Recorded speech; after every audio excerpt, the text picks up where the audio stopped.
50 ஆண்டு கால அரசியலுக்கு பிறகு ஏன் இதை தேர்வு செய்தேன் என்று நீங்கள் கேட்கக்கூடும். புரட்சித் தலைவரோடு புரட்சித் தலைவி அம்மாவோடு பயணத்தை மேற்கொண்டு அந்த பயணத்திற்கு பிறகு இப்போது ஆளும் கட்சியும் சரி எதிர்கட்சியும் சரி என்ன செய்து கொண்டிருக்கிறது என்பதை மக்கள் கேட்டுக் கொண்டிருக்கிறார்.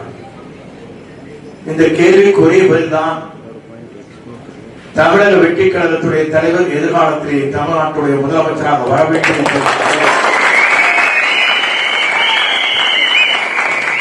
குறிப்பிடுவதற்கு காரணம், இங்கே இஸ்லாமிய பெருமக்கள் இங்கே இருக்கிறார்.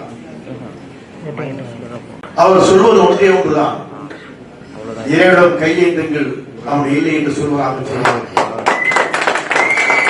அதே போல இந்துக்கள் சொல்வார்கள், கேட்பதை கொடுப்பவனை கிருஷ்ணா கிருஷ்ணா என்று சொல்வார்கள். அதே போல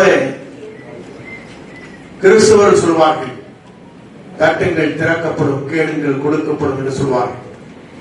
ஆனால் கேட்காமலே கொடுக்கக்கூடிய ஒரே தலைவர் தான் நம்மை வெற்றி தலைவர். ஆகவேதான் நாம் இங்கே வழிநடத்திருக்கிறோம். எல்லா தலைவரும் நாம் பார்த்துவிட்டு வந்திருக்கிறோம். இங்கே அர்ஜுன் அவர் சொன்னார், அண்ணன் குஷியானந்தனை பற்றி சொன்னார். அவர் வீட்டிலே ரைடு நடந்தால் பணம் கொண்டு போய் வைக்கலாமே தவிர அங்க இருக்கிற குங்குமப்பட்டியை தான் கையில் எடுத்து வர முடியும் என்று சொன்னார். இங்க இருக்கின்ற அத்தனை பேருடைய நிலை அதுதான். எல்லோரும் மிரட்டி பார்த்தார்கள் அர்ஜுனனை. அர்ஜுனனை பற்றி உங்களுக்கு தெரியும். அவருடைய யோகம் என்பது வில்வத்திலே எவராலும் வெல்ல முடியாது என்பதுதான் மகாபாரதத்தின் கதை. அதே போலதான் அவருடைய கதை இன்றைக்கு இருந்து கொண்டிருக்கிறது. அதற்கெல்லாம் அஞ்சக்கூடியவர் இங்கே இல்லை.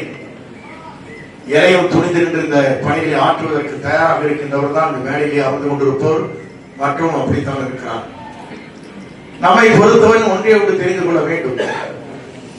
ஏன் இந்த இயக்கத்தில் எல்லோரும் இன்றைக்கு குரல் கொடுத்துக் கொண்டிருக்கிறார் என்பதை காணுகிற போது, நான் பல இடங்களுக்கு செல்கிறேன். பல இடங்களுக்கு சென்று திரும்பி வருகிற போதெல்லாம் பார்த்தேன், படித்தவர்கள், கல்வியாளர்கள், மாற்றுக் கட்சியை சார்ந்தவர்கள். இன்று இங்கே குறிப்பிட்டார்களே, திராவிட முன்னேற்ற கழகம் எங்கே இருக்கிறது சொன்னா அதிமுகவுடைய பொறுப்பாளர் தான். இங்க இருக்கிற வேலு அதிமுக, KKSR அதிமுக, முத்துசாமி அதிமுக, ரகுபதி அதிமுக. அதே போல இங்கே தென் மாவட்டத்தில் இருக்கிற நம்முடைய அன்புக்கினிய சகோதரர்களை பார்க்கின்ற போது, கால்நடை பராமரிப்புத்துறை அவரும் நம்மோடு தான் இருந்துவார். அதற்கு பிறகு பார்க்கிற போது சேகர் பாபு. இப்படியே நீங்கள் எடுத்துக்கொண்டால் எல்லோருமே அதிமுக ரகுபதி.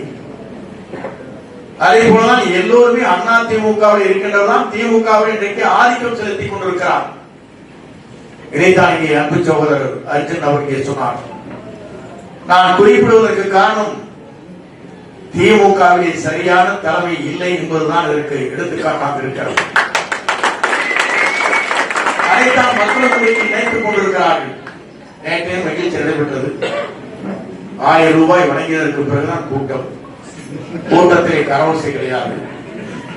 ஆனால் இங்கே வருகிற போது நான் பார்த்தேன், நீங்கள் அடிக்கிற விசிறி பார்க்கிற போது 1 ரூபாய் கூட சிந்தாமல் சிதறாமல் நீங்களே செலவு செய்து